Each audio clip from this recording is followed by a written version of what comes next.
Ibig mo ba?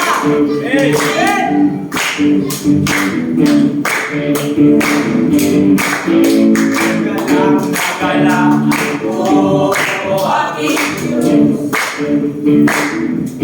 Nagalang.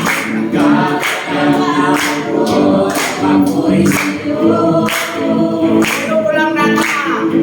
Sa'yo ko lang natama ang dami ko. Pumapagod sa puso ko. Sapagkat ako'y umiligtas niya na bagong buhay pinananaman ng awa sa lahat ng kasalanan.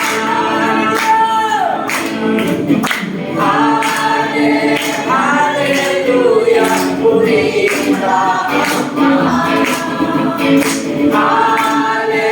Hallelujah, luwalhatiin ka. Sinasamba. Sinasamba kita. Hallelujah, itataas kita.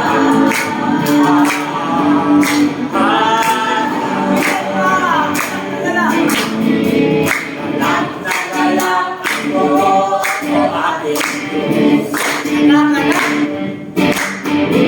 Nagagalang ako, ako'y sa'yo. Sa'yo ko lang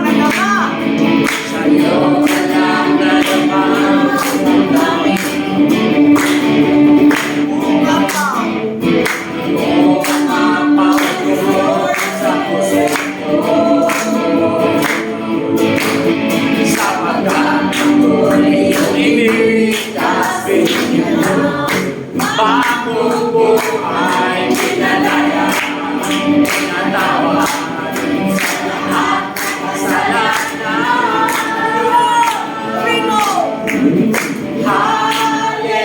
Hallelujah, purihin ka ang mahal. Hallelujah, luwalhatiin ka. Sinasamba kita.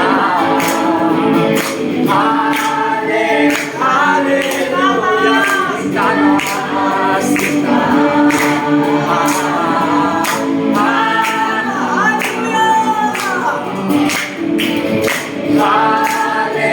Hallelujah, purihin ka ang mahal.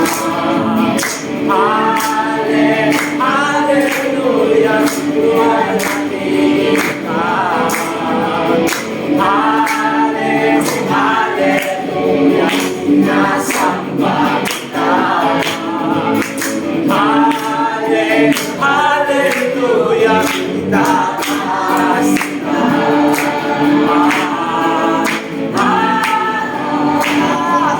Itataas kita.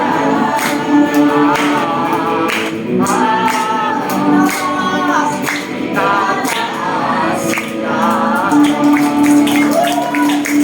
Yes, praise Lord. Hallelujah. Thank you, Jesus. We praise Jesus. We give you glory, Lord. Exalt your holy name. Itataas ka namin, Panginoon. We Hallelujah. magnify your name, Lord Jesus. Blessed be your name, O God. Oh, blessed be your name. Salamat, Panginoon. Hallelujah. Purihin ka. Luwalhatiin ka magpakailanman. Hallelujah. We exalt We your give you holy praise. name. Hallelujah. Oh, we give you glory. Hallelujah. Oh, Jesus. Ako'y iyong sinisiyasa. Buhay.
hallelujah. Yes, Lord. Hallelujah. Hallelujah. Glory to God. Glory to Jesus. Thank you, Jesus. Hallelujah. We love you, Lord. Yes, We love hallelujah. you, Jesus. We love Give you. you praise, God. We exalt your holy name, O God, Lord. Jesus. We magnify your name. Yes, Lord. Yes, Lord. Karapat dapat kang purihin at sambahin. Hallelujah. Karapat dapat kang pasalamatan. Oh, Karapat dapat kang Jesus, itaas. we give you glory. Karapat dapat ka sa lahat, Panginoon. We worship you, Lord. And in spirit and in truth, O God. God. Ang malamig banal na makapangyarihan sa lahat, Lord, sa pangalan ni Jesus, maraming salamat o Diyos sa gabing ito, Panginoon. Salamat sa buhay na kung anong mayroon kami, O Diyos. Salamat, O God, Lord, sa kalakasan ng bawat isa. Salamat, Lord, sa katagumpayan, Panginoon. Salamat, Lord, sa mga pangyayaring nagaganap. Salamat, Lord, sa lahat-lahat. We give you praise, Lord, and we give you honor. At sa gabi ito, Panginoon, patuloy kaming dumudulog sa iyo, God, Lord. Yes, Lord. Hihingi namin, Panginoon, Lord God, ang iyong banal na Espiritu Santo. Yes. At siyang manguna, Panginoon, Yes, sa mga Lord. isa sa amin. Let your Spirit, Lord God, move in the midst of us, God. Yes, Move in Lord. this congregation, Yes. Panginoon. Ng lahat, Panginoon, ay amin pong maiintindihan, O Diyos. Higit sa lahat, Panginoon, Lord God, we want to know more of you, Jesus. Gaano ka deeper, Panginoon, ang gusto namin malalaman tungkol sa iyo. We long for your touch sa gabi ito, Panginoon, O God, Lord. Your presence, Lord, is our fullness of joy, O God, Lord. We need, Lord, your presence, your embrace, O God. Yes. Lord, draw us, Lord, to us right now, O God, Lord. Jesus, Diyos, pangunahan mo ang bawat isa. And even the Lord, sa magsasalita ngayong gabi, Panginoon, patuloy namin siya itinataas sa iyo, Panginoon. Panibagong kalakasan, panibagong pag-asa, ang aming maririnig, Panginoon, sa gabi dito. We want, Lord, heart food, spiritual, Panginoon, upang in every time, Panginoon, na may stumble kami, O God, Lord, mayroon kami katatagan, manatili kami nakatayo sa iyo, Panginoon, manatili kami nakatayo sa iyo mga salita. We claim your word, Lord God, sapagkat ang iyong mga salita ay power, Panginoon, maging kalakasan, maging katagumpayan namin, Panginoon, at ang lahat ng ito, Diyos, ay aming pinagkatiwala sa iyo, ang mga salita, Panginoon, na iyong marinig sa gabi ito, na iyong gagamitin, Panginoon, Lord God. Let the dual portion of your anointing, Panginoon, na ang makarinig nito, O Diyos, kami, Panginoon, na makarinig nito, O Diyos. Let our ears, Panginoon, our ears, our spiritual heart, Panginoon, Lord God, open our hearts, O God, Lord, na amin po sa puso ang mga salita ngayong gabi, Panginoon. At ito po'y aming maging sandata, ito ay aming maging sword, ito ay aming breastplate, Panginoon, Lord God. Upang patuloy kami, Panginoon, maglilingkod sa iyo. Even the trials come, O God, Lord, hindi kami makatingin doon sa mga pagsubok. Pagkos ikaw, Diyos, ay aming Hallelujah. sapagkat 2,000 years ago, nagtagumpay ka, Panginoon. We are more than conquerors, Lord! Ay, Lord, thank you, Lord. Salamat sa gabi ito, Panginoon. Inahamin namin, O Diyos. Magkatulan namin ang panalangin, Panginoon. Salita na namin ang aming pagpalain ngayon, Lord Diyos. Pagpalain mo ang magsalita ngayong gabi sa pangalan ni Jesus. Amen!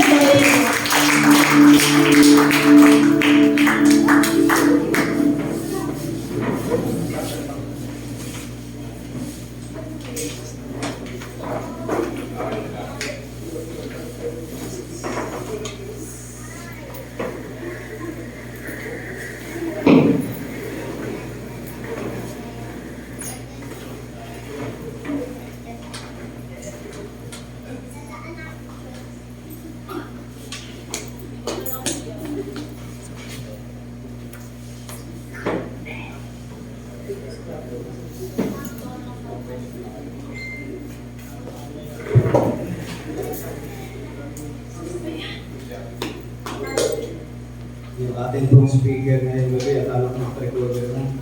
Hindi pa pala.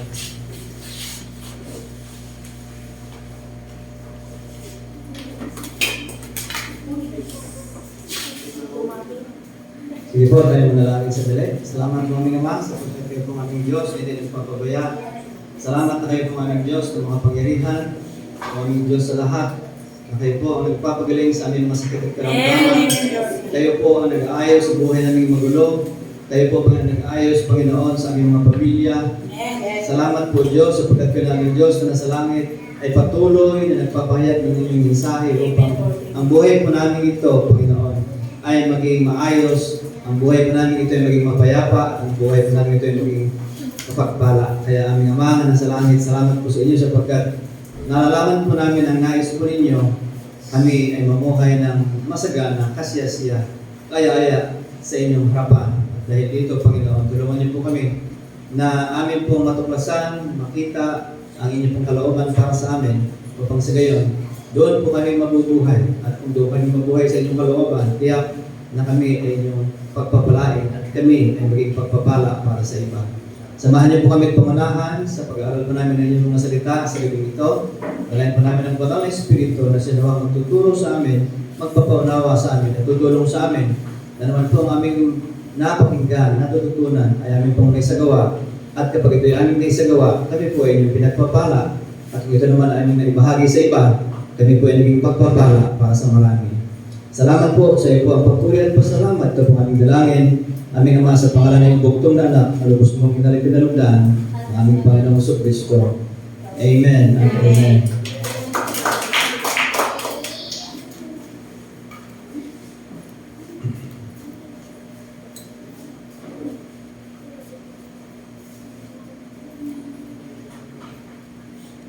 Tayo po ay mag-aaral ngayong gabi. Wala po akong outline kasi po hindi ko na po ginamit yung outline ko dahil mas gusto ko po yung pag-aaral na sa talata po tayo titingin po sa verse. So, kukunin po natin ang ating pag-aaralan ngayon sa Romans chapter 12 verse 1 and 2. Kukunin po natin ito yung verse 1. Kukunin po natin sa ESV. Pero po yung verse 2, kunin po natin sa NLT. So, ang sabi po dito sa Romans 12:1 sa ESV. Diyan po ba? Ayan. I appeal to you therefore, brothers. Sa ibang translation po, meron pong sisters. Sa NIV, sa NLT, may sisters po, pero ito brothers lang. Ibig sabihin na, Pastor, sabihin ng mga babae, hindi ito para sa amin. Sa mga lalaki lang po ito, Pastor. Okay, tingnan po natin sa NIV. So therefore, I urge you, brothers and sisters, ayan, ano ba? In view of God's mercy, to offer your bodies as a living sacrifice, holy and pleasing to God. This is your true and proper worship. Do not be conformed or do not conform to the pattern of this world, but be transformed by the renewing of your mind. Then you will be able to test and approve what God's will is, His good, pleasing, and perfect will. So ating pong pag-aaralan ngayon ay pinamagatang knowing God's will. Knowing God's will. Pero how to know God's will? So knowing God's will. Malaga po ang bagay nito na malaman po natin ang kalooban ng Diyos, kung ano pong kalooban ng Diyos para sa atin. Sapagkat kapag alam natin ang kalooban ng Diyos para sa atin, ay mabubuhay tayo na kalugod-lugod sa Diyos sapagkat ang ating buhay ay sang-ayon sa kanyang design, sa kanyang will, sa kanyang purpose, o sa kanyang layunin. So, paano ba natin malaman ang kalooban ng Diyos? Of course, hindi malalaman ang kalooban ng Diyos sa isang taong hindi po close kay Lord. Ngayon, sino yung mga taong hindi kay close kay Lord? Yung mga taong busy. Yung mga taong abala sa maraming pong bagay sa mundong ito. Yung mga taong hindi nila priority ang manalangin, hindi nila priority ang magbasa ng Biblia, hindi nila priority ang attend ng mga services o mga fellowships. So ang mga taong ito ay, of course, hindi po sila magiging close kay Lord At kung hindi ka close kay Lord, paano mo malaman ang kanyang kalooban? Kung ikaw ay malayo, halimbawa, no? Kung kayong mag-asawa ay malayo sa isa't isa, malalaman mo kaya ang kalooban ng misis mo o ng asawang lalaki? Siguro sasabihin, pastor, may cellphone naman. Sasabihin ng misis ko o mister ko yung saloobin niya. Pero mga kapatid, iba yung face-to-face. Ano po? Ginin niyo, sa mga service natin, iba yung face-to-face kaysa sa yung tayo ay naka-live stream, nanood lang tayo, iba ang dating. So, ang isang taong malayo sa Diyos ay hindi po niya alam kung ano ang kalooban ng Diyos para sa kanya. At of course, kapag hindi niya alam, ang kanyang pong buhay ay namumuhay sa ayon sa kanyang sariling kalooban. At kung tayo namumuhay ayon sa ating sariling kalooban, tiyak, kumbaga sa sasakyan pa, tiyak, isang araw, yan ay madidisgrasya o mababangga. Kaya nga po, mahalaga po na malaman po natin ang kalooban ng Diyos sapagkat kapag nalaman natin ang kalooban ng Diyos, ito ay ating maisagawa. So yung pag-alam sa kalooban ng Diyos, yan ang first step. Ang second step, yung pagsasagawa sa kalooban ng Diyos. Kasi pwedeng alam mo ang kalooban ng Panginoon pero hindi mo naman isinasagawa. So ano ang purpose natin kung bakit kailangan nating malaman ang kalooban ng Diyos? So of course, ang purpose noon, hindi lang para malaman, kundi para maisagawa. At kapag naisagawa natin ang kalooban ng Diyos, at tayo po ay pinagpapala, of course, maging patutuo natin ito sa mga tao. At yung ating karanasan, pwede natin i-share sa kanila, nang sa gayon, sila rin naman ay natututo.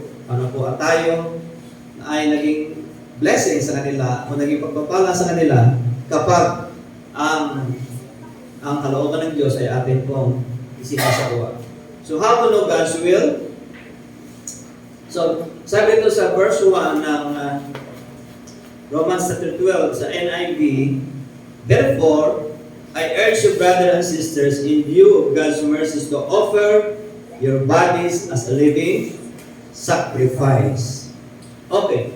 So number 1, para malaman natin ang kalooban ng Panginoon, ay offer your body as a living sacrifice.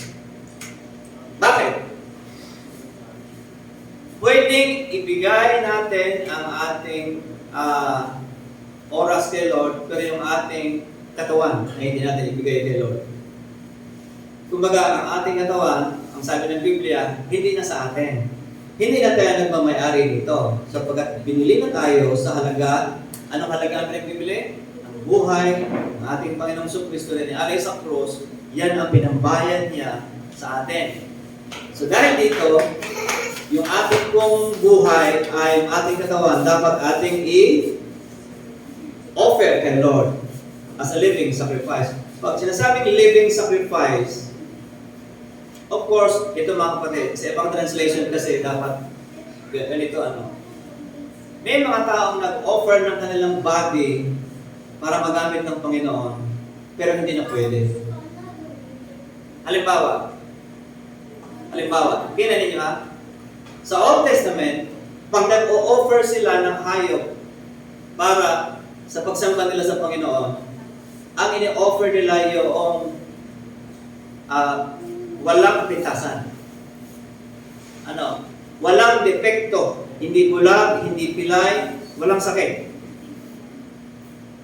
Kapag nag-offer tayo ng buhay kay Lord, ay yung buhay, malakas pa, hindi yung, ito, kung kailan ka na-stroke at nagkasakit, at saka mo sasabihin, Lord, inialay ko sa iyo ang buhay kong ito. Wala na-stroke ka na hindi ka na makalakad. So, hindi na yun, kumbaga, i-offer mo sa Panginoon ang buhay mo na nilaspag mo na, at kung ano-ano ang ginawa mo sa buhay mo, inabuso mo ang buhay mo, may sakit ka na, yung iba na matanda na, malabo ng mata, at saka mo sasabihin, Lord, i-offer mo sa iyo ang aking buhay. Hindi ko mga kapatid, sa Old Testament, hindi sila nag-aalay ng hayop ng mayroong kapintasan. o merong diferensya, defecto. So dapat ang ating buhay, habang malakas pa, ay ibigay natin kay Lord. Amen po ba? Amen. Huwag nating intayin na tayo magkasakit o may sakit at hindi natin kaya at saka natin ibibigay yung ating buhay kay Lord. Dapat ngayon pa lang, habang tayo malakas pa, malinaw pa ang ating mga mata, ang ating pangdinig, ang ating pagsasalita, malakas pa tayo sa paglalakad, ano po, dapat ipagamit natin sa Panginoon ang ating katawan. Bakit? Alang-alang sa Kanyang ginawa sa atin. Ano ba ang Kanyang ginawa? Ibinigay niya ang Kanyang buhay para sa atin. Bumaba ang Panginoong Jesucristo para abutin tayo. Yun po ang Christianity. Ang Christianity po ay God's attempt to reach man para marating ang tao. Pero ang religion, man's attempt to reach God. Ang ibig sabihin, sinisikap ng mga tao ma-reach ang Panginoon through their good works. Pero yun po ay religion. Pero ang Kristyanismo ay ang Diyos ay bumaba para i-reach out ang tao. So ganun din. Kaya ialay natin ang ating katawan sa Panginoon para magamit na tayo to reach out dun sa mga taong hindi pa nakakilala kay Lord, hindi pa nangaligtas. Ito ang purpose kung bakit kailangan natin ialay ang ating mga katawan. Bakit po? Marami sa mga tao ngayon na ang kanilang mga katawan laspag sa trabaho. Kaya nga po yung katulad po ng mga nasa call center, ano po yung mga nasa call center, lagi pong puyat yan. Akala niyo ba yung puyat, napakalakas makahina ng resistensya yan. Kaya nung nag-call center yung ating isang kapatid, nagkasakit, sabi ko sa kanya, huwag ka na lang mag-call center kaya, kasi mahina po yung baga niya. Hindi siya nag-call center. Nag-iba siya ng trabaho, kaya napakaliit ng kanyang sweldo. Magdang huli, nagbalik din siya sa call center. Kung tandaan niyo mga kapatid, kapag mahina ang baga mo at lagi kang puyat, ilang araw, babagsak ang katawan.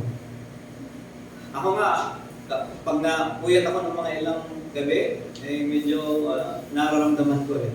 Pero salamat sa Panginoon, dahil sa panahon natin ngayon, kasi po ang gising ko alas 3, tapos ang tulog ko mga alas 10, alas 11.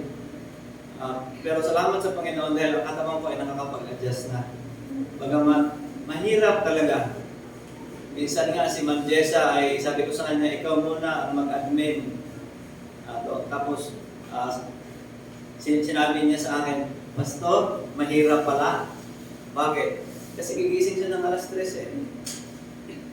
Mabuti kung makabawi ka pag katapos ng morning prayer. Kung hindi na kasi papasok ka na, mahirap po.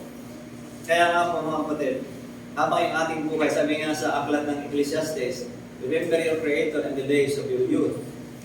Alalahan natin ang Panginoon sa panahon ng ating kabataan. Remember, the word remember is an action word. Ang ibig sabihin ng word na remember, serve your Creator in the days of your youth. So habang tayo malakas pa, habang tayo bata pa, ay ibigay natin ang ating lakas sa Panginoon. Kasi ang lakas po ng lalaki, yun ang proud natin.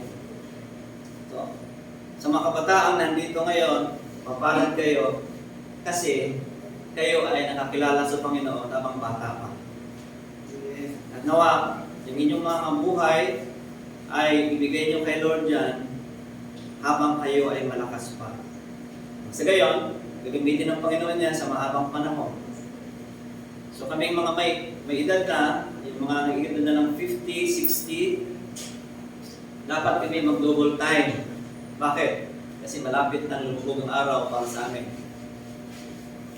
Natatawas ni Glenda. Pakilakasan ng kaunti niya na pagwersa ako. Okay, so, ano ang unang gawin natin para malaman natin ang kalooban ng Diyos? Ibigay natin ang ating katawan, i-offer natin as a living sacrifice. Hindi man pwedeng mag-alay ka kay Lord na patay. So kailangan buhay. Buhay, kaaya-aya, katanggap-tanggap kay Lord. Paano naging katanggap-tanggap kay Lord? Kapag ang katawan natin ay buo pa, malakas pa tayo, yan ay katanggap-tanggap kay Lord.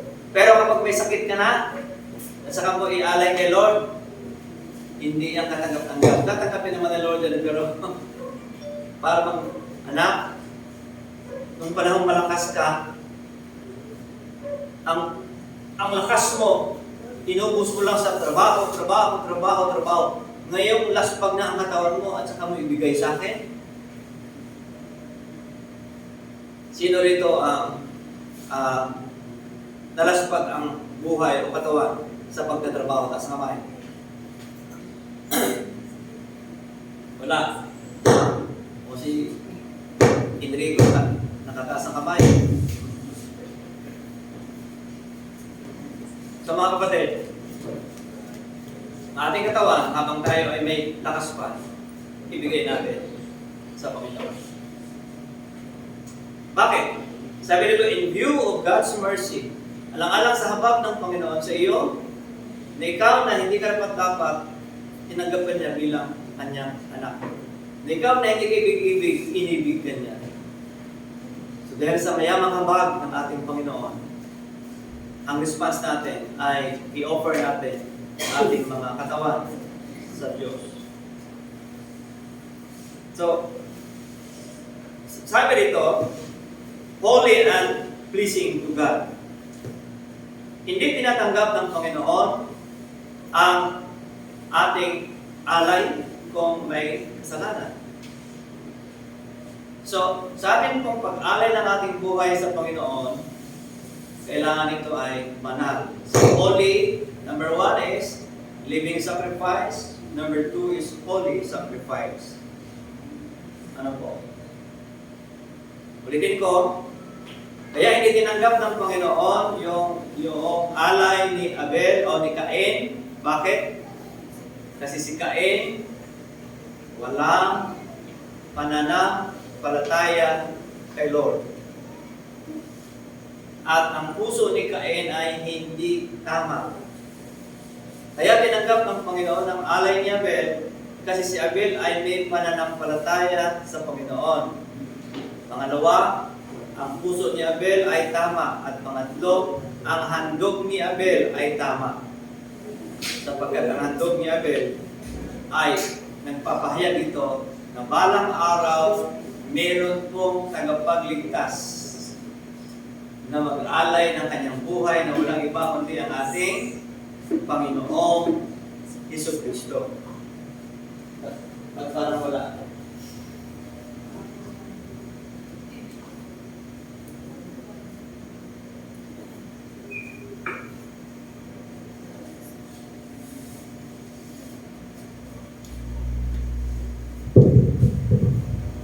Hello.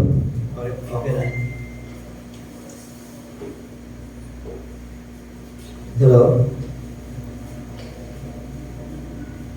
Hello, nandiyan pa po si Brother Mike. Si Aling Tess.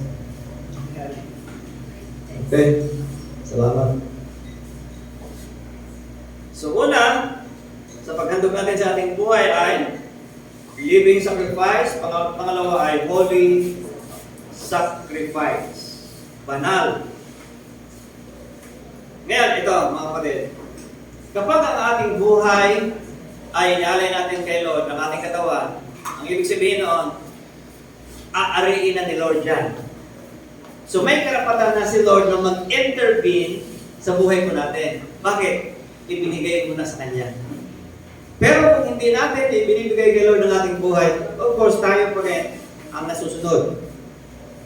Pero kapag ibinibigay natin kay Lord ng ating katawan, ng ating buhay, si Lord ang magpokontrol nito. Si Lord ang mag-direct. Si Lord ang magbibigay nito ng purpose. Ano po? Sa buhay po natin. Ito. So, hindi lang po holy sacrifice, kundi pleasing sacrifice. Yung ating buhay po ay naging kalugod-lugod sa Diyos. Bakit? Inalay natin ating buhay sa Panginoon. bilang isang handog ng buhay. Inyalay natin ang ating katawan sa Kanya bilang isang banal at yung kaaya-aya sa Kanyang harapan. Pleasing sacrifice. Ano ibig sabihin ng pleasing sacrifice? Of course, kapag holy ang buhay natin at yung buhay natin ay tinalaga natin sa Panginoon for His service, of course, nakakalugod yan sa ating Panginoon. Bakit? Kasi kinikilala natin na may-ari ng ating katawan, ng ating buhay, ay ang Panginoon. At dahil doon, tayo ay namumuhay sa Kanyang harapan na banal. At dahil sa tayo namumuhay na banal, ito ay nakalulugod sa Kanya. Ang sabi rito, this is your true and proper worship. Sa mga kapatid, ang pagbibigay ng ating katawan sa Panginoon ay pagsamba. Pagsamba. Katulad ng ating halimbawa kanina, si Cain at si Abel naghandog sa Panginoon, yan ay paraan nila ng pagsamba sa Diyos. Pero kung inyong magbabasa ang Book of Genesis, wala pong nagtuturo sa kanila na maghandog. So bigla na lang, nabasa natin sa chapter 4, na itong dalawang ito ay nag-alay ng kanilang mga kanya-kanyang alay, ano po, kay Abel ay hayop, kay Cain ay bunga ng kanyang pinagpagalang bukid. So ito po yung ating true and proper worship. So mga kapatid, ito pala. Kapag hindi mo ibinigay yung buhay mo kay Lord, yung katawan kay Lord, bilang isang living sacrifice, holy and pleasing sa kanyang harapan,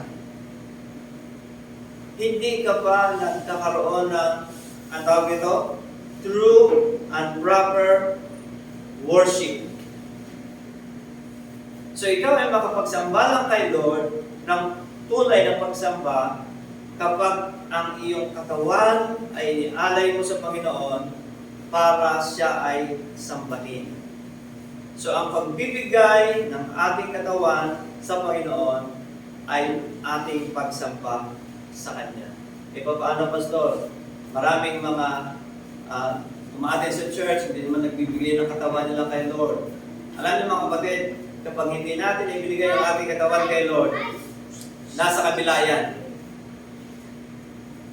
Huwag nating mabayaan ang ating katawan ay gamitin ng kabila. Alam lang siguro kung sino yung sinasabi ko, kabila. Kapag hindi natin ibinigay kay Lord ang ating katawan, sino ang gagamit nito? Tayo at si Satanas, maaaring gano'n. Pag hindi natin ipinapagamit ang ating Katawan kay Lord. Hello, hello.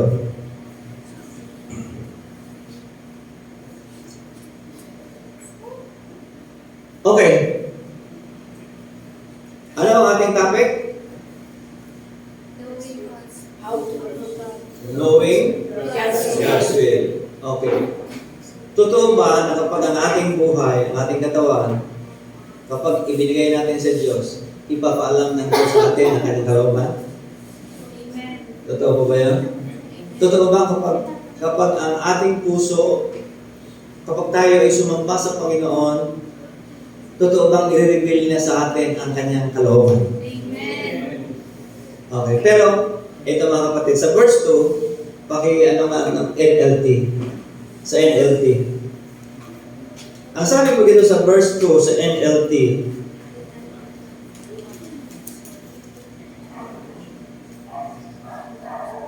do not copy the behavior and customs of this world, but let God transform you into a new person by changing the way you think. Then you will know what God wants you to do, and you will know how good and pleasing and perfect His will really is. Okay, mga kapatid, last Wednesday ang ating pinag-aralan ay yung 2 Corinthians 5:17. If anyone in Christ is a new creation, the old has gone and the new has come. So, pwedeng ibigay mo ang iyong katawan kay Lord, pero ang isip mo ay hindi pa nababago. At maraming nagsasabi na ang buhay ng tao, ang kanyang pupuntahang buhay ay nasa mindset niya. Kapag nasa mindset niya na mahirap siya, talagang mahirap siya. Kapag nasa mindset niya ang ganito, nahirap ako ngayon, pero darating ang panahon, uunlad ako. Okay. Nag-aaral ako ngayon, bagamat maghihirap kami sa aking pag-aaral, pero darating ang panahon, makagraduate ako. So, balang araw maging teacher ako, balang araw maging doktor ako, balang araw maging nurse ako, balang araw maging IT ako.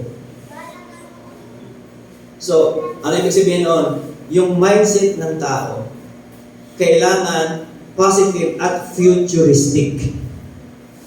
Kasi pag natanong ka, ay bro, kumusta ka na? Ito bro, mahirap pa rin. Meron po kami isang pastor na dinalaw sa Balon Silang. Ano po? At nakakalungkot po yung buhay ng pastor na yon dahil yung misis niya ay umiska po. Iniwan siya. Pagkatapos, noong nag-merienda na kami, ang sabi niya, pasensya na kayo ha, kasi mahirap lang ako eh. Kasi po, diba, yung pag nagsiserve ng mga plato, ito lang yung plato namin, pasensya na kayo kasi mahirap lang ako. Hindi ko alam kung nagbibiro siya o hindi. Pagkatapos, merong isa namang dalawang pastor na naglakad sa mall, parehong may kasamang anak. Pero yung anak noong isang pastor, medyo mature na, yung isa, bata pa. Nagtulong ngayon yung bata sa mall.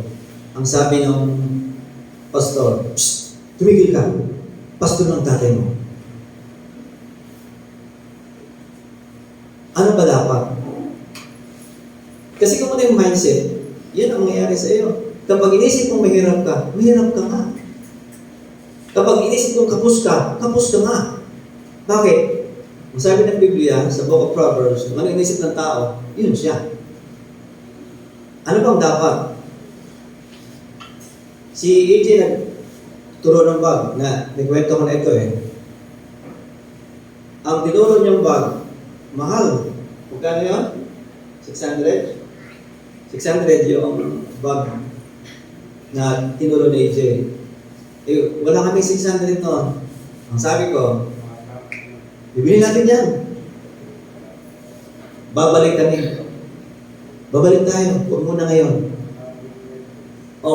Pagbalik namin, binili namin. Pero sabihin mo, wala tayong pera. Negative yun. Kasi alam nyo, yung bata, napakalaking tiwala sa kanyang mga magulang ng manututuro niya, ibigay niya sa iyo. Kaya sabi ng Panginoon, ang inyong pananampalataya ay maging katulad ng isang bata. Bakit? Kasi ang bata pag humingi, ibig sabihin niyan, 100% confidence siya na ibibigay, may provide ng kanyang magulang, kanyang hinihingi. Kaya, wag ka mala, babalik tayo, bibili natin yan. So, nagbalik kami, binili namin. At yun namang, yung mga anak naman, tatlo yata sila. Sabi, Dad, mga bata pa naman, Dad, saan kami mag-aaral pagdating sa college? Sabi niya nung daddy nila, kahit saan anak, saan di ba gusto? Yung isa sabi, Dad, gusto ko sa Lasal. Sige na. Ikaw, Dad, gusto ko sa Ateneo. Okay na, sige. Ikaw, gusto ko, Dad, sa UP. Sige. Sabi ng misis niya, nangako ka, baka hindi matupag yan. Ang sabi ng tatay, matagal pa yan, mga bata pa yan eh.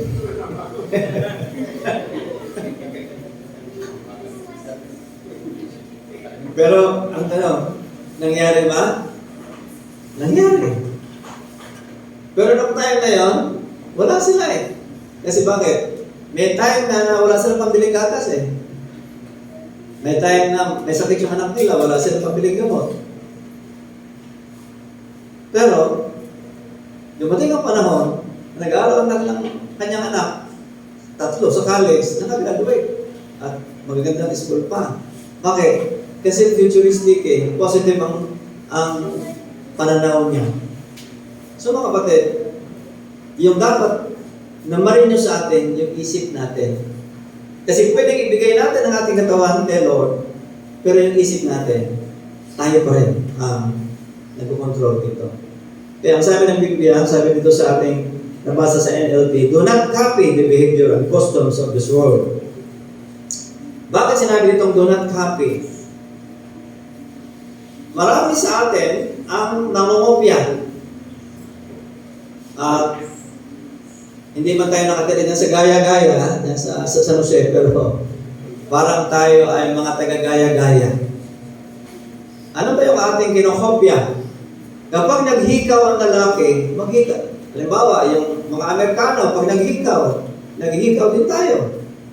Yung mga Amerikana, pag nagsuot ng taas-puso, ganun ang ginagawa natin. Ano po yun? Nangungopya tayo sa pattern of this world. At alam niyo mga kapatid, ang isa sa pinakamahusay na mga fashion designer, mga bading. Tingnan niyo yung katabi kung hindi pa bading yan. Hindi naman dahil. Malakang tayo, magsura tayo eh. Meron dito si Kuya Ding, pero... So, sila po ang naiisip kung anong style ng damit. At alam niyo naman po, siguro, yung mga style ng damit, yung mga damit, hindi yan papasa sa standard ng mga matatanda ng araw. Hindi papasa yan. So, tingnan ninyo, ang mga Christian ba, dapat kopyahin nila ang mga style na nilikha ng iba't ibang mga fashion designer na hindi naman tama.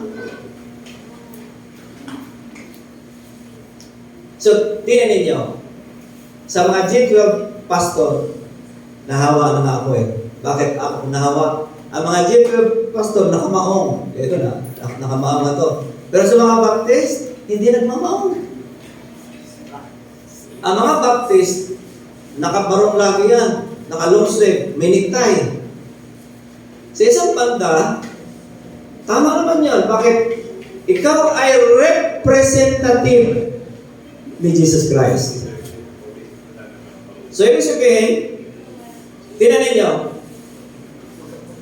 yung mga nag-aahente ng mga halimbawa yung mga gamit sa bahay, tingnan ninyo, nakabarong yan sila. O si Sir Ding, nakabarong yan. Nakabarong yan sila. Yung iba, nakalumuslip pa yan, tapos naka-necktie. Ano ang nire-represent nila? Mga gamit sa bahay. Pero, ikaw na ang dala-dala mo ay salita ng Diyos, representative ka ni Kristo, ganun ang suot mo. Nagsuot ka ng maong na butas-butas, dalang Bible. Hindi ba? Sabi ko, ano kaya? Sinadya ba yung pantalon nilang butasan o hiwa-hiwain na ganyan? O may nabibiling ganon? At nakita mo sa ukay-ukay, marami pala niyan. Yung mga ganyang style. Tapos, merong mga kupas dito, ayan. O kaya meron mga style na iba kulay dito, iba rin dito sa kabila. Ang tawag nila doon ay, de colores ba? So ano ang sabi ni Paul sa mga taga-Romas? Do not copy the behavior and customs of this world. Bakit? Kasi dapat ang custom o culture ng Kingdom of God, yan ang ating isa pamumuhay. Hindi yung kostumbre ng mundong ito na hindi kaya-ayang tingnan. Kung may nagpapahaba ng buhok na lalaki, nagpapahaba rin. Minsan po may nakita akong babae, nung makaharap siya, ang ganda. Pero nung nakatalikod siya, na-turn off ako. Bakit? Ang lalim ng batok. Kasi tapyas yung buhok niya dito, malalim yung batok. Kaya sabi ko doon sa nagupit sa akin, huwag mong taasan yung batok ko. Bakit? Kasi mahaba ang leg ko, bakit tignan? abay nang matapos ang pinagbinan ko.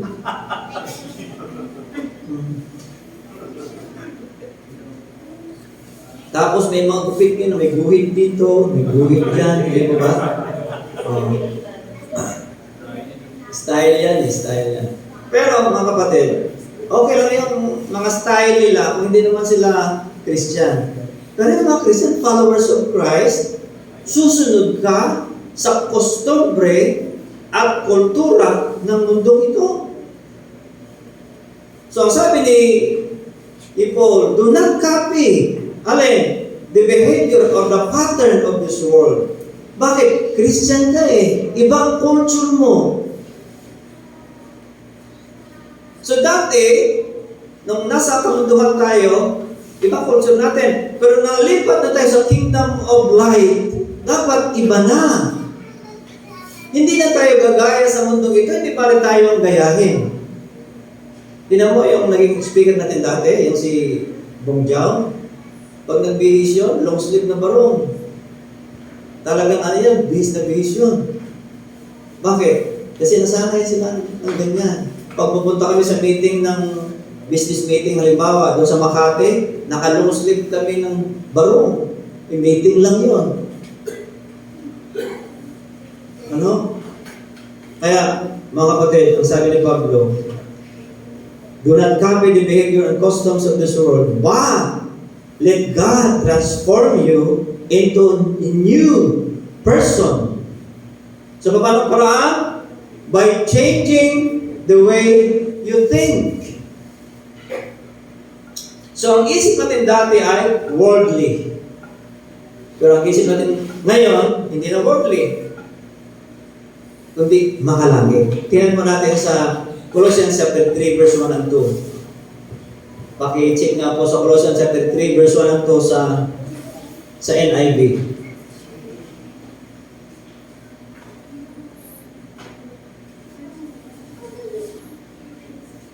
Anong sabi? Since then, you have been raised with Christ. Ibig sabihin mga kapatid, yung word na you have been raised with Christ, na reborn ka into the kingdom of God, ikaw ay, ngayon ay kasama sa buhay na si Kristo na ang iyong kasama. Set your hearts on things above. So ang ating puso daw, isip natin sa mga bagay ng mga langit. Bakit? Ang sabi ni Pablo, our citizenship is in heaven. So ang ating pagkamamayan ay sa langit, dapat yung ating mind o yung ating puso ay nakaset up doon sa mga bagay ng mga langit, hindi sa mga bagay ng mga lupa. Bakit? Tagaroon ka eh. Kung ikaw ay tagalangit, dapat ang puso mo ay nakaset sa lugar na kung saan ka pupunta. Set your hearts on the things about where Christ is seated at the right hand of God. Sa verse 2, set your minds. Paano ba ninyo ang ating mind? Set your mind on things above. Halimbawa, anong araw ngayon? Araw ng Miyerkules, mayroong midweek service. So dapat nakaset na yung mind mo doon na ikaw ay attend. Bakit? Huwag ninyong kaligtaan ang pagdalo sa mga pagtitipon gaya ng ginagawa ng ilan. So dapat, ang ating isipan nakaset, ops, Miyerkules, may gawain ngayon, attend ako. Ops, Sabado, may self-group, attend ako. Ops, Sunday, may service, attend ako. So iisipin natin, yung mga gawain, yung mga bagay na nakukol sa mga gawaing makalangit. Bakit? Kasi ito ang sinasabi ng Panginoon. Ito ang sinasabi ng Biblia na dapat natin sundin. Para nang sa gayon, yung isip natin, huwag makontaminahan ng mga bagay sa mundong ito. Bakit?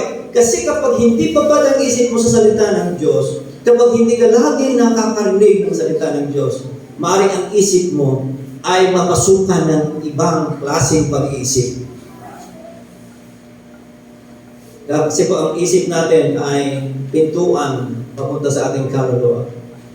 So, ang unang dapat mabago sa atin, yung ating mindset, yung ating isip. So, huwag natin ilagay ang ating isip sa mga bagay ng makamundo. Bakit? Ang mga tao, ang kanilang isip ay nakaset sa mundong ito. Ito yung mga taong na-stroke ang salita ng Diyos. Bakit? Kasi ang kanilang concern, ang kanilang priority ay yung mga bagay sa mundong ito. Ano ba yung mga bagay sa mundong ito?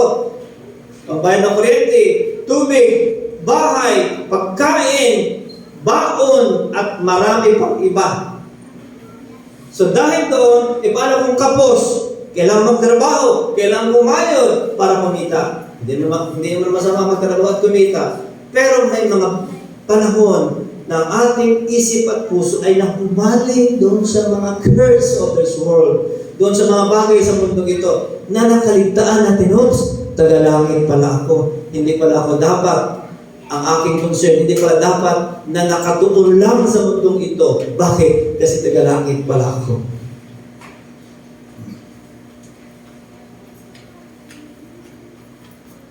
So balik po tayo sa Romans chapter 12 verse 2. So paano natin malaman ang kalooban ng Diyos? Do not copy the behavior and customs of this world. Pangalawa, dito sa verse 2, but let God transform you into a new person by changing your mind. Yan po ang pangalawa. Be ye transformed by the renewing of your mind. So ang ating isip, saan nakaset? Sa mga bagay espiritual. Sa langit kung saan nandoon ang ating Panginoong Jesucristo. Doon nakaset ang ating isip. Bakit? Kasi tayo ay bago na. Ang tawag sa atin ay new person. Ang tawag sa atin ay kabilang na mga anak ng kaharian sa kaharian ng Diyos. Tayo ay miyembro ng royal family. At dahil sa tayo ay miyembro ng royal family, ang ating concern, ang ating priorities ay doon sa mga bagay na kung saan tayo belong. Kung belong ka sa earth na ito, of course, ang iyong concern ay yung mga earthly things. Pero kung belong ka sa kingdom of God, of course, ang concern mo at priority mo ay patungkol sa kaharian ng Diyos. So, kung tayo na mamumuhay ng ating munahing concern ay yung earthly things, baka hindi tayo tagalangit. Ano po? Opo, marami tayong mga problema, mga pinagdadaanan. Pero tandaan po natin, yung ating mga pinagdadaanan, ang purpose niyan, para ma-develop yung perseverance natin. Yung pagiging matiisin, matyaga. Pinadadaan tayo ng Panginoon sa apoy ng pagsubok para ma-build up ang ating character. Yung ma-build yung spirit of perseverance. Kasi yung ating pong character dapat maayos, mabago. Kasi ang concern ng Panginoon sa atin, mahubog tayo. Ngayon, ano ang purpose? Bakit tayo hinuhubog ng Panginoon? Kaya tayo hinuhubog ng Panginoon para maging katulad tayo niya. To be like Him. Kaya tayo hinuhubog ng Panginoon para magamit tayo sa Kanyang ministry. Kasi paano kang maging tagapag-ayos ng buhay ng iba kung ang buhay mo hindi paayos? So kailangan magpaayos ka kay Lord, nang sa gayon, ikaw ay magiging tagapag-ayos ng buhay ng iba. So ano ang sabi dito? Do not copy the behavior and custom of this world, but let God transform into new person by changing the way you think. At pagkatapos noon, then, ano ang result? Kapag inialay mo ang iyong katawan sa Diyos, Romans chapter 12 verse 1, kapag inialay mo ang iyong katawan sa Diyos, ano sabi dito? Living sacrifice, holy sacrifice, pleasing sacrifice. Ito yung way of worship mo. True worship ito. So, paano yung mga taong hindi nag-alay ng kanilang katawan, hindi sila nag-worship kay Lord na true. Ano yun? Hindi lahat ng umatin sa Christian Church ay worship kay Lord. Hindi lahat ng mga Christian ay mananamba. Katulad ng naikwento ko na sa inyo noon, kung nakasakay ako sa barko na galing ng Mindanao, galing ako noon sa Bacolod. Yung barko na yon, yung mga Muslim, karamihan Muslim. So, ang mga Muslim nakita ko, panay ang luhod nila dun sa gilid. Meron silang dalang balabal na mahaba, tapos ilalatag nila, luluhod sila. Pagkatapos po, may nakausap akong Muslim na mga 60s na siguro yun. Mamayang maya, iniwan ako, parang kapastusan. Kasi nag-uusap kami, bigla niya akong iniwan. Pagkatapos, sumamba siya. Pagkatapos, ang sabi ko sa kanya nung nag-uusap kami, bakit maraming mga Muslim ang hindi sumasamba? Ang sabi sa akin, hindi sila totoong Muslim. Tapos nag-reflect sa isip ko, sa mga Christian church, meron din siguro hindi totoong Christian, hindi totoong worshiper ni Lord. Eh sa kanila, ganun eh. So, sa inyong palagay, meron kayong mamatay ng Christian church na hindi totoong worshiper? Ang maniniwala ay magtaas ng kamay. At nawa, yung mga nagtaas ng kamay, hindi yun kayo.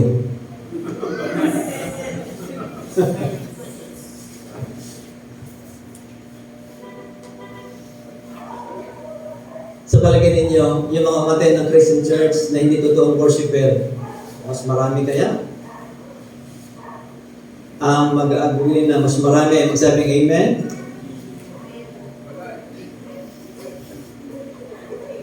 Mukhang ayaw yung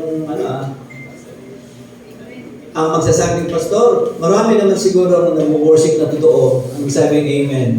Amen! Diba? Totoo ha? So paano ang totoong pagsamba? Paano? Ayon sa konteksto ng 12 buwan ng Romans, ialay ang iyong katawan, yung buhay, yung katawan. Bilang handog. Banal na handog. Ano pa? Buhay, banal, at saka kalugod-lugod sa Diyos. Yan. Yan ang unang bahagi. Para ano? Para malaman mo ang kalooban ng Diyos. Kasi kapag ikaw ay nag-worship, sasabihin ng Panginoon sa iyo kung ano ang gusto niya sa iyo. Amen po ba? Kung ibinigay mo ang iyong katawan kay Lord, of course, pag-aalay ka na niya. At dahil doon, sasabihin ng Lord kung ano ang gusto niya sa iyo. Amen? Dito sa verse 2, para malaman natin ang kalooban ng Diyos, huwag niyong kopyahin yung style ng mundo nito. Huwag natin kopyahin, mag-iba tayo. So, paano parang tayo mag-iba? Pagbabago ng ating pag-iisip. Anong klaseng pag-iisip? Hindi tayo mga earthly minded o worldly minded, hindi tayo ay mga heavenly minded o spiritual minded. At kapag ka ganon, anong sabi dito? Then you will know what God wants you to do. Bakit? I-reveal ng Panginoon ang kanyang kalooban sa iyo. And you will know how good and pleasing and perfect His will really is. So ito mga kapatid, ang mga bagay na sinabi ni Pablo para malaman natin ang kalooban ng Diyos. At alam ko naman, kapag ginawa natin ito, tiyak ang Diyos ang magre-reveal. Walang taong close kay Lord na hindi siya nagre-reveal. Anong sabi ng Panginoon sa Bakod Jan? I will reveal myself those who loves me. Tingnan niyo yung mga taong close na close. Hindi man nagpahayagan sila ng kanilang saloobin. Di ba? Kasi close sila eh. Kapag dumalaw ka sa isang kapatid, doon mo malaman na ang laki pa ng problema niya. Pero, Nung hindi mo siya nadalaw, hindi mo alam. Akala mo okay lang siya, pero ang laki pa ng problema niya. Hindi mo alam. Bakit? Hindi kayo nag-uusap eh. Pero nung nag-uusap pala kayo, doon inilabas niya ang laman ng puso niya. At doon mo nalaman na naku po, ang laki pa ng problema ng kapatid ko ito at malapit na siya magpakamatay. So ulitin ko, kapag ating buhay, ibigin natin kay Lord, ang ating katawan, na buhay na handog, ano po, at handog na banal, kalugod-lugod sa Kanya, walang kapintasan. Naalala ko tuloy yung ating kapatid na may sakit, na nung ipinagpipray ko, ang sabi ko sa kanya,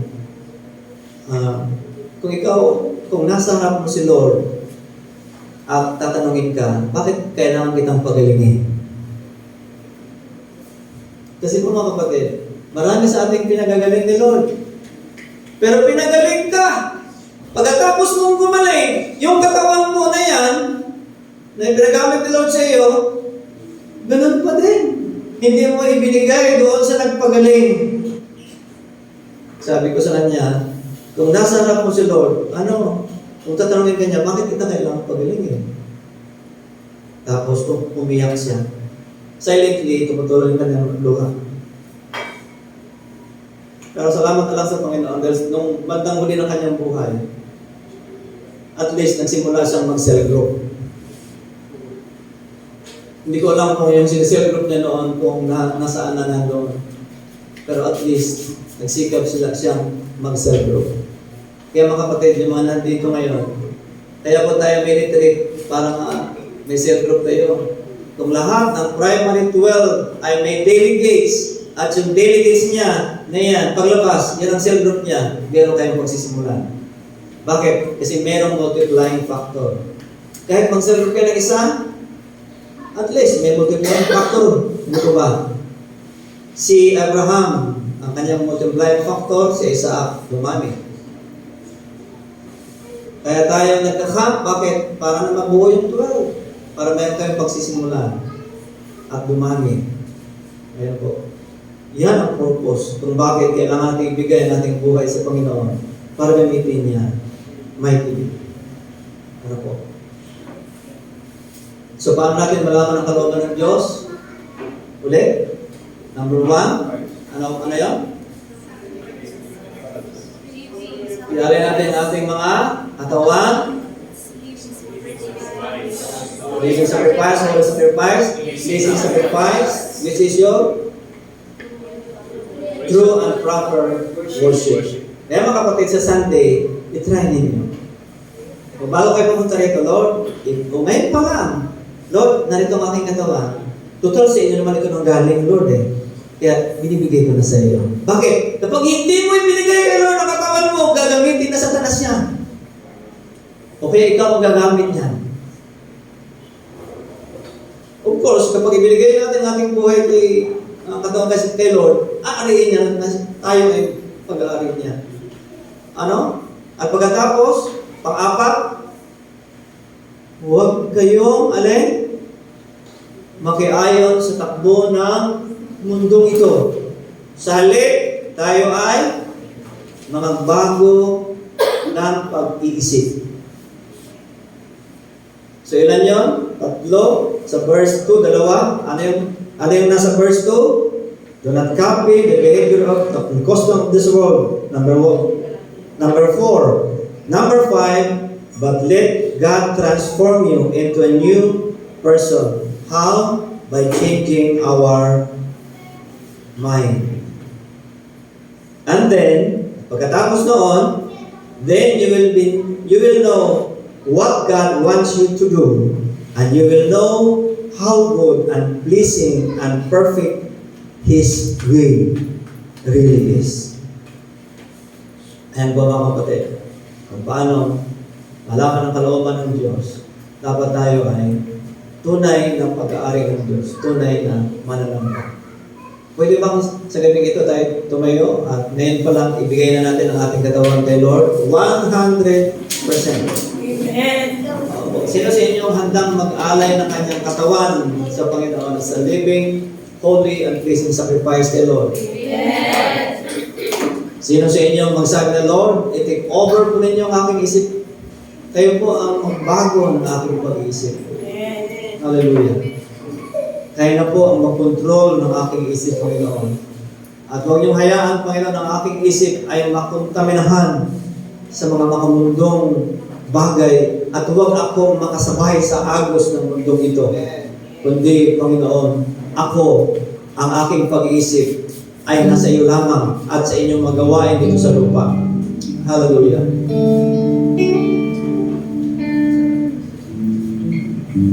Yes, hallelujah. Sige po, ialay po natin ang ating katawan ngayong gabi ito bilang response sa mensahe. Yes, hallelujah. Awitin natin yung magiging tunay na pagsamba. Patawarin mo ako sa lahat ng kasalanan ko, iaalay sa iyo. Yes, Lord. Ang puso ko nais mo makita kaluwagan niyan mo. Tanggapin mo, Panginoon, ang aming ko sa iyo. Isang pagkawarin mo ako sa lahat ng kasalanan ko, iaalay sa iyo ang buhay ko, ang buhay ko. Nais mo makita kaluwagan niyan mo. Tanggapin mo, Panginoon, ang awit ko sa iyo. Pagsamba, tunay na pagpapakumbaba. Nasabit mo, Panginoon, ang puso kong ito. Sa lahat ng nais ko, lahat ng pinakaibig ko. Panginoong Jesus, magaling ka. Magaling ka. Tunay na pagsamba. Tunay na pagpapakumbaba. Nasabit mo, Panginoon, ang puso kong ito. Sa lahat ng nais ko, lahat ng pinakaibig ko. Panginoon Jesus, magaling ka. Tunay na pagsamba. Tunay na pagsamba. Tunay na pagpapakumbaba. Nasabit mo, Panginoon, ang puso kong ito. Sa lahat ng nais ko, lahat ng pinakaibig ko. Panginoong Jesus, magaling ka. Yes, Lord. Panginoong Jesus, magaling ka. Panginoong Jesus, magaling Yes, Lord. Panginoon, pasakin mo ninyo ang buhay ko ito. Yes, Ang aking puso, ano man ang aking pinakaibig ko, Panginoon, alisin ko ninyo ito. Ikaw lamang ang aking mamahalin. Taas natin ang ating kamay sa ating Panginoon. Aming kamahal Diyos, kasalanan, malapit po kami sa inyo. In the name of the beloved Son, Christ Jesus, Yeshua the Messiah. Dahil ito kami mga kamay na taas sa inyo, Panginoon. Tanda ng pagsuko namin sa inyo.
Today, move me by the power of the Holy Spirit.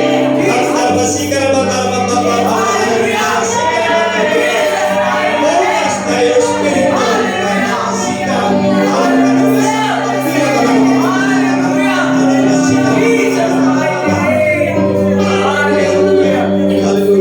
From now on, Lord, from now on, hallelujah. Ang bawat isa na rito ngayon ay pag-aari na po ninyo, Panginoon. Gamitin niyo kami, Panginoon, ayon sa inyong kalooban. At i-reveal po ninyo sa amin ang iyong kalooban. Hallelujah. Your perfect will, Lord Diyos. Upang sa gayon, hallelujah, kami ay mamumuhay ayon sa inyong kalooban, Panginoon. Kami ay mamumuhay na nakapagbigay ng kasiyahan sa inyong Diyos. Hallelujah. Father God, today, touch your people, touch your church, still the hearts of men and women. Revive your church today, revive your people. Let your name be glorified, let your name be magnified, let your name be lifted up. Hallelujah, hallelujah, hallelujah. Hallelujah, hallelujah, hallelujah, hallelujah, hallelujah. Salamat po, Panginoon. Salamat po, Diyos. Hallelujah, hallelujah. Salamat po, Panginoon. Salamat sa inyong presensya. Salamat po. At sa gabi ito, ipinapabot namin sa inyo aming pagpuri at pasasalamat. Sa pangalan ng pupunta na, ayon sa Kristo, lahat ay magsabi, Amen. Amen.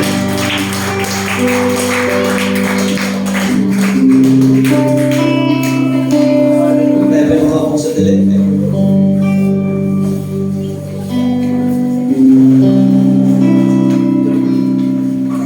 Sino po ang magbe-pray?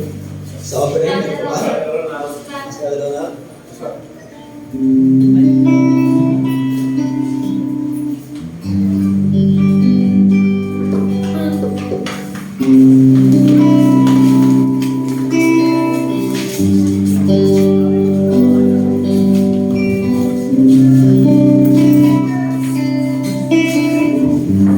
Bago ko tayo mag-pray ay magbasa muna ako ng isang talata sa Bible. Magkakanta po yung isahin natin sa gabi ito. Pagkatutupo kung inupon natin ang lupang katawan na inupon din ba natin ating mga bulsa? Na ibigay na ba natin ang ating katawan? Yung mga bulsa natin, mga kapatid. Babasahin ko mga kapatid bago tayo manalangin. Sa Acts chapter 20 verse 25, sinabi ito, sa lahat ng pagkakataon, ipinakita ko sa inyo na ang sa pamagitan ng ganitong pagpapagal ay dapat ninyong tulungan ang mahihirap. Alalahanin ang mga salita ng Panginoong Jesucristo. Ito mga kapatid, hindi na mapalad ang nagbigay kaysa tumatanggap. Amin po mga kapatid, kung binigay natin ang lupang katawan, ang ating bulsa ay ibibigay din natin para sa mga nahihirap.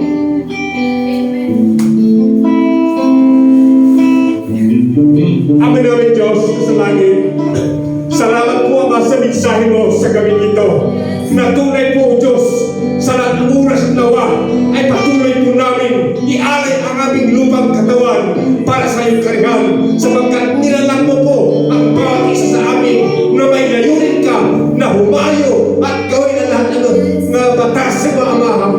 Kaya sa gabing ito, nawa ang lupang katawan na ito ay magiging kagamit-gamit para lamang po sa iyong karihan, hindi po sa aming kapanalan ng Diyos. Hallelujah. Salamat po ng marami sa pagmananampalataya mo kami kung ang aming lupang katawan ay inaalay namin sa iyo na nanampalataya mo kami ng lahat ng aming kakailanganin namin na maayong pagpapaloob sa pagkat ang aming pinaglilingkuran ay ang Diyos na kami pangyarihan. Kaya ba, sa gabi ito, patuloy ko tinataas ang mga kapatid ko, Panginoon, na nag-aral ng kanilang pulsa sa oras ito, sa patuloy po Diyos, mapalad ang nagbibigay kaysa ikaw na po ang bahalang magbalik sa kanila na siksik ito mga pamakaw na kanila sa kanila na pinagkala mo, Diyos. Hallelujah. Pumit ka, masalamatan ka, sapagkat ang lanito, Ama, ay akin mo itinadalangin sa makapangyarihan pangalan na yun ang Jesus. Amen and amen.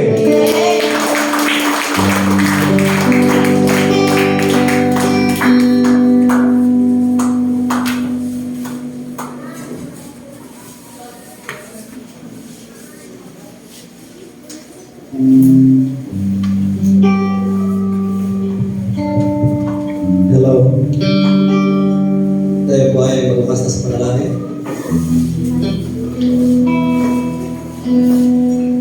Salamat po aming Ama sa mensahe pa ninyo sa gabi ito. Salamat po sa bawat isang dito ngayon. Salamat po kung aming Diyos pala may Espiritu ay nagkaroon sa aming isang gagawa at kikilos sa aming kalagitnaan. Salamat po sa inyong mga salita. Salamat po aming Diyos.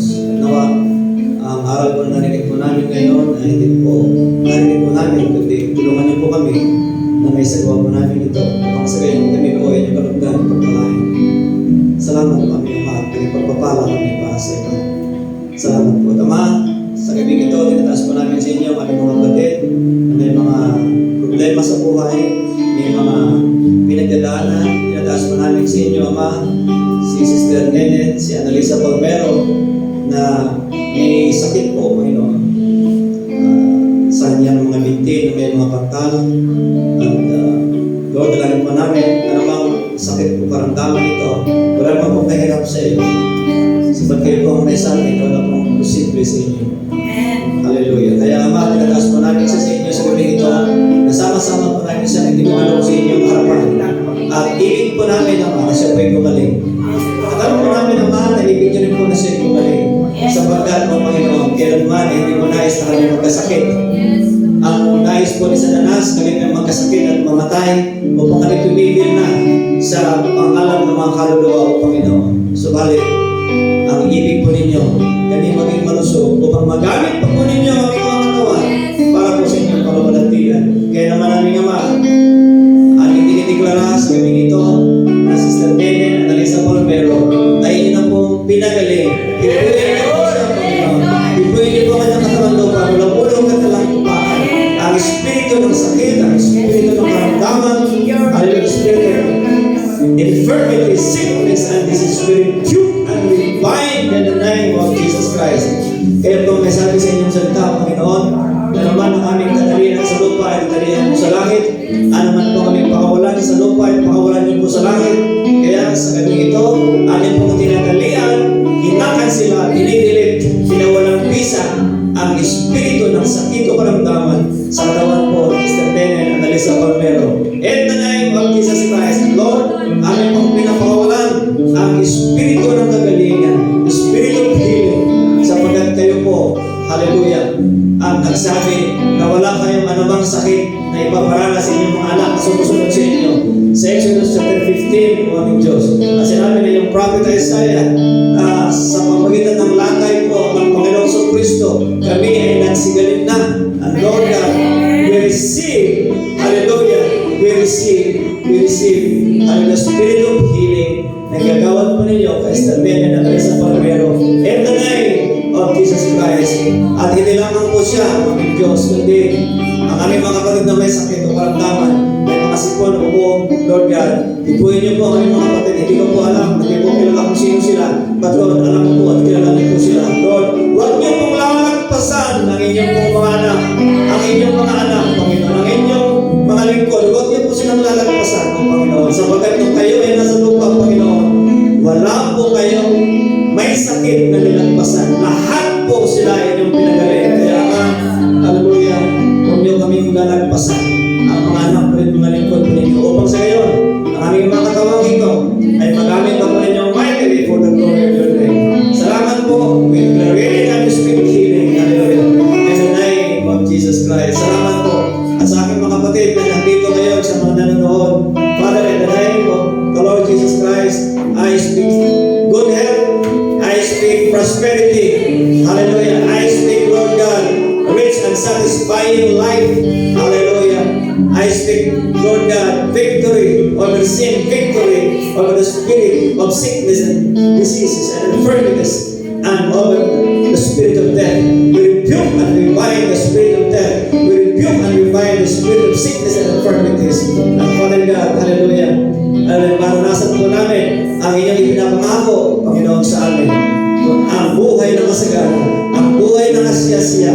Nang sa gayon, kami po ay magamit po ninyo para maging kasangkapan sa kaligtasan para po sa iba. Lord, empower us today by the power of your Spirit. Gamitin niyo po kami na yung mga witnesses from the Philippines to the ends of the earth. Kaya Lord God, hallelujah, in the name of Jesus Christ, amin po ina-activate ang pangalan ng church na ito na Set the Word of Life Global Outreach. And Father, allow us today to move from here in the Philippines, and Lord God, tinusin niyo kami even to the ends of the earth from now on. Father, ito po aming dalangin, O Panginoon, sa pangalan ng aming Panginoon sa Kristo. The Lord will bless you and protect you. The Lord smile on you and be gracious to you. The Lord show you His favor and give you His peace. Ang lahat ng anak ng Diyos kay Kristo Jesus ay magsabing, Amen. Jesus Christ.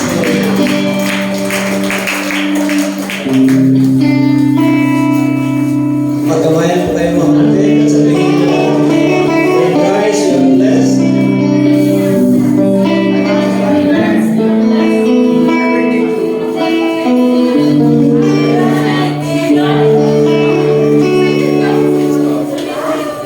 Happy birthday.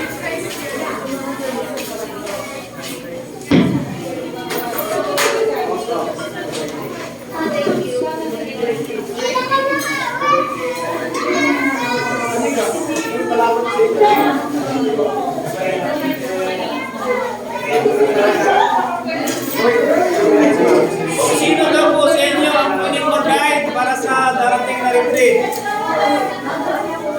Sino sa inyo ang pwedeng mag-guide?